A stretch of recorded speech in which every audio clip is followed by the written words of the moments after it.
Bonjour à tous, bienvenue sur Archilon Model Kits. On se retrouve pour un nouvel unboxing placé sous le signe de la France, les amis.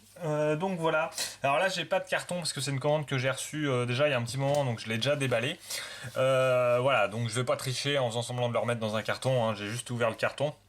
Donc voilà, maintenant je vais vous présenter ça. Donc la première chose est cette magnifique boîte de chez Takom. Et voilà, il s'agit de la ML90, l'auto-mitrailleuse légère française fabriquée par Panhard dans les années 60. Donc il existe en deux versions, la ML60 avec un mortier de 60 mm et la ML90 qui nous intéresse ici avec un mortier de 90 mm. Donc voilà, un petit point déjà, vous voyez. Là, c'est pas une commande Oops modèle, hein. Je l'ai acheté sur Amazon directement, parce que chez Oops, tout simplement, c'était en rupture, et chez Amazon, il était moins cher. Bon, bref. Et j'ai reçu la boîte dans cet état, parce qu'en fait, il n'était pas dans un carton, tout simplement. J'ai reçu la boîte telle quelle dans ma boîte aux lettres. Donc déjà, sympa, le gros autocollant UPS en plein sur le design super classe. Là, on a un magnifique code barre. Et puis la boîte, franchement, voilà. Elle est bousillée un petit peu partout, abîmée, forcément, hein, là ça n'a pas été envoyé dans un carton, c'est avec aucune protection, donc tout est un petit peu défoncé de partout. Donc j'ai un petit peu gueulé gentiment auprès d'Amazon, clairement, hein, j'ai envoyé un mail, et après d'âpres discussions au téléphone, je dois dire qu'Amazon a géré. Ils m'ont finalement... alors ils ont regardé mon historique hein, quand même de commande, ils ont regardé mon historique de demande de remboursement et ou de retour, et j'en avais aucun. Donc ouais, après pas mal de négociations, j'ai quand même réussi à obtenir le remboursement intégral de la boîte. Donc en gros, cette maquette est gratuite, pardon, elle ne m'a rien coûté, hein, ils m'ont complètement tout remboursé. Donc pour le coup là, franchement, quand même bravo Amazon. Pas bravo pour ça, et j'ai fortement insisté sur le fait que voilà, s'ils vendent des maquettes, faut qu'ils les envoient emballées dans un carton, enfin du moins que les boutiques qui passent par Amazon fassent correctement leur taf, parce que c'est juste inadmissible, quoi. Imaginez si vous vouliez offrir ça, bah là c'est foutu quoi, vous pouvez même pas l'offrir quoi. Donc voilà, bon ils ont quand même géré, ils m'ont remboursé, c'est assez classe, donc voilà. C'est un montage qui arrivera sur la chaîne après le 110, me concernant ça va être ce modèle-ci, et puis j'ai toujours l'I16 en cours aussi. Mais voilà, moi dès que j'ai fini le 110, j'attaque ce montage là, je ferai l'unboxing un petit peu avant. Voilà, donc j'ai dû l'ouvrir hein, celle-là, parce que j'ai dû vérifier quand même l'état à l'intérieur, voir s'il n'y avait pas de dégâts. Donc c'était pas le cas. Donc voilà, ça va être assez cool, ça va être mon premier blindé. On va faire la version argentine. Qui a opéré dans le cadre de la guerre des Falklands ou guerre des Malouines à Port-Argentine. Alors pourquoi? Parce que j'avais acheté ce fameux bouquin, le Watering Magazine, les bases quoi, qui est vraiment pas mal, et dedans ils décrivent le montage de ce modèle là, et c'est comme ça que j'ai décidé de commander cette maquette là, parce que déjà je trouvais ça assez sympa.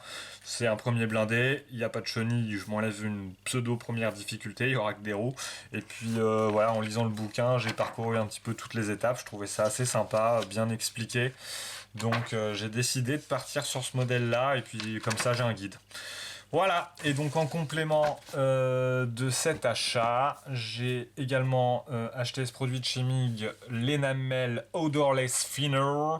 Donc il y a un produit qui est pas mal utilisé de ce que j'ai vu quand je regarde des tutos ou des guides, il est pas mal utilisé en termes de watering, hein. Ça peut permettre justement, ils se servent de ce produit-là aussi pour faire des effets différents. Alors ils le disent dans le magazine notamment sur cette partie de tourelle, il y a une des tourelles ou je sais plus laquelle, enfin une des parties qui est faite justement avec ce produit là, il passe les pigments avec ce produit là, en fait c'est pas mal, et j'ai vu qu'il servait à pas mal d'autres choses, donc je me suis dit bon, faut peut-être en avoir un flacon, faut peut-être en avoir un flacon de côté quoi. Et puis il y a aussi que j'hésite pour les blindés à partir sur des peintures MIG ou des peintures AK Real Color comme Klosterman par exemple.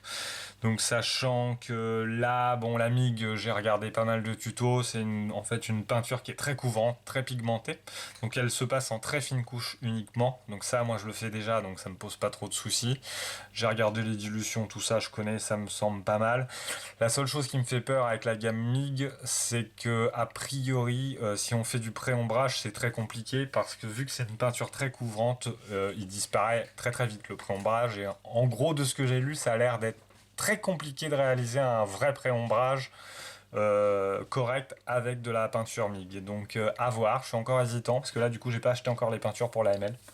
Faut vraiment que j'arrive à me décider. Et de l'autre côté j'ai les Acaril Colors qui a utilisé Cluster sur son magnifique Merkava et ça me semble vraiment pas mal aussi. Enfin voilà, c'est indéniable, elles sont bien. De toute façon, s'il a dit qu'elles étaient bien, c'est qu'elles sont bien. Moi, voilà, hein, je lui fais entièrement confiance. Après, c'est juste qu'en termes de connaissances, tout ce qui est marque Tacom, les références de peinture demandées à chaque fois c'est du MIG. Alors du coup c'est vrai que c'est hyper pratique parce qu'au moins on se prend pas la tête à chercher une équivalence correspondance, on prend la liste de la boîte, on commande tout puis on est sûr d'être pas mal. Donc c'est cet avantage là. Acaril Colors par exemple pour la version argentine il y a des couleurs qui n'existent pas spécialement nommées quoi. Après faut que j'arrive à bidouiller. Bon il y a de l'olive drap, c'est de l'olive drap, ça va aller, mais l'espèce de saumon là un peu sand ça va être plus compliqué à trouver quoi. Donc voilà, je me tâte, je sais pas encore quoi faire sur ces gammes de peinture, mais bon après voilà, je voudrais pour les avions c'est clair c'est MRP, mais j'aimerais bien aussi avoir une gamme pour les blindés et puis m'y astreindre pour éviter d'avoir trop de références parce que là honnêtement j'ai du Valero, j'ai du Tamiya, j'ai du Hobbycolor, j'ai du AK, j'ai du MRP et puis j'ai fait le tour. Donc voilà, je voudrais de base là me lancer sur la bonne gamme. Alors j'avais également pris en avance de phase de ce montage le filtre qui va avec, hein, qui est utilisé dans le bouquin. Donc ça on avait déjà utilisé sur le Kubelwagen, donc là c'est une autre teinte. Hein. J'augmente au fur et à mesure ma petite collection et j'ai pris ces deux produits là, les fameux oil brochers également de chez MIG qui permettent de faire c'est de l'huile en fait, hein, oil paint plus brush system for modeling. Alors excusez-moi pour l'accent anglais, donc j'ai pris du terre et du buff, hein. Ils sont utilisés dans le magazine évidemment, c'est un magazine MIG donc ils placent un peu leurs produits, on peut les comprendre, mais voilà ça avait l'air sympa parce que moi en termes d'huile j'avais pris les Abertung la 502. J'ai pris ça, j'en ai que 3 pots, donc quitte à faire une gamme, pourquoi pas pour moi partir là-dessus, c'est pas beaucoup plus cher et c'est pas mal parce que du coup en fait c'est un bouchon dévissable et puis dedans on a le pinceau qui est intégré, voilà, donc c'est plutôt pas mal. Donc voilà, à voir à l'application, mais je pense que ça peut être assez pratique d'utilisation. Donc voilà, bon ouais c'est un peu plus cher que le tube d'huile de base, hein, voilà, hein, mais bon. Pourquoi pas, donc ça on testera ça, je vous ferai un retour quand on va les utiliser sur le montage. Et puis voilà, je crois avoir fait à peu près le tour concernant cet unboxing. Donc merci encore à tous pour votre fidélité, on a les abonnés qui montent, là je suis à 470 et quelques, un peu plus, donc ça fait plaisir, toujours pour moi objectif 500. Ah oui, j'ai également fait l'acquisition d'un bras, là vous envoyez un petit morceau ici. Donc je vous remontrerai une photo, donc là j'ai acheté un petit bras spécial pour pouvoir mettre ma deuxième caméra, mais l'objectif c'est éventuellement de racheter une deuxième caméra, une Sony à zoom comme j'ai, pour pouvoir la mettre sur un bras et avoir un autre angle mais avec du zoom. Je pense que ça pourrait être pas mal, puis du coup ça me ferait des vidéos avec 3 cams. Concernant la chaîne, là je suis sur le i16, il vient de recevoir son après, pas le i16 pardon, le BF110, donc ça avance mais c'est un peu long parce que j'ai d'autres choses en ce moment qui me tracassent, bref. Mais voilà, il a reçu son après, etc. Donc la troisième ou deuxième, non, la deuxième vidéo devrait pas trop tarder à sortir, je pense. Là, on est dimanche soir, la veille du 1er octobre, je pense que ça va sûrement sortir peut-être fin de semaine prochaine, quoi, pendant le week-end. Voilà, donc je vais essayer de faire au mieux pour vous, pour que ça avance, parce que là c'est un peu long. Donc voilà, je vous remercie encore à tous pour vos pouces bleus en l'air, qui êtes bien, les abonnements, la totale. Merci à tous et je vous souhaite une bonne soirée, bonne journée. Portez-vous bien, à la prochaine.